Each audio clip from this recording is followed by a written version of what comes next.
Hey guys, welcome to the latest edition of the Muir Reflection. John from the John Muir Show here, and as was noted on today's edition of the John Muir Show, there have been various reactions to the Chinese coronavirus by various politicians in the United States that have been inappropriate reactions.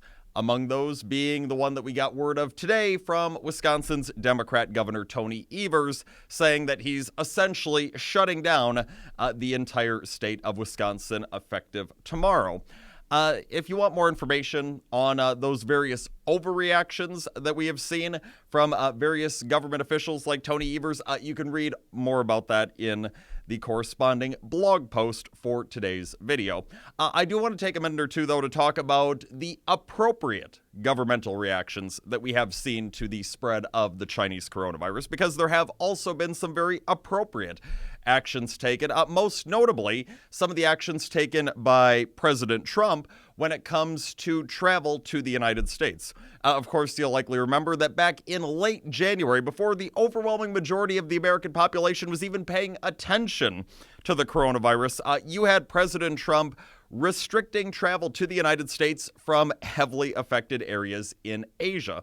And that's a move that has since been credited by medical experts to be a life-saving move, as various medical experts have indicated that things would inevitably be much worse in the United States right now pertaining to the Chinese coronavirus had President Trump not taken that sensible step again back in late January. And since then, President Trump has taken some additional terrific steps. He has added various other countries to the restricted travel list, other heavily affected areas. They've been added to that list to ensure that those people are not coming to the United States. Just within the past week or so, we've heard President Trump announce that he had worked with the leaders of Canada and Mexico to ensure that all non-essential travel at the two relevant borders would halt, at least for the foreseeable future. See, these are the appropriate kind of actions for our government officials to be taking because, as you likely know, or at least as you should know, the responsibility of an elected official in the United States is to look out for the well-being of U.S. citizens.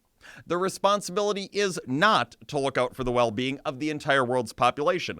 Thus, it is totally appropriate. It is what any good leader would do to say at a time like this, okay, we're going to do whatever we can to limit the exposure that our U.S. citizens have to any foreign nationals. Those have been the perfect responses from President Trump and members of his administration, and hats off to them for having taken those steps to keep us safe in the United States. That is what our leaders should be doing. Those are the sensible things that should be done to keep U.S. citizens safe in the United States at a time like this. What is not appropriate is what amounts to government overreach by Governor Evers and various other politicians who have essentially told law-abiding U.S. citizens that they no longer can operate their own business in the country in which they are law-abiding citizens. That is absolutely pathetic. Shame on the politicians who have gone that route and decided to go the route of government overreach. People like Tony Evers, that is not the appropriate response. Fortunately, we have gotten at least some appropriate responses, the aforementioned ones from President Trump and his team.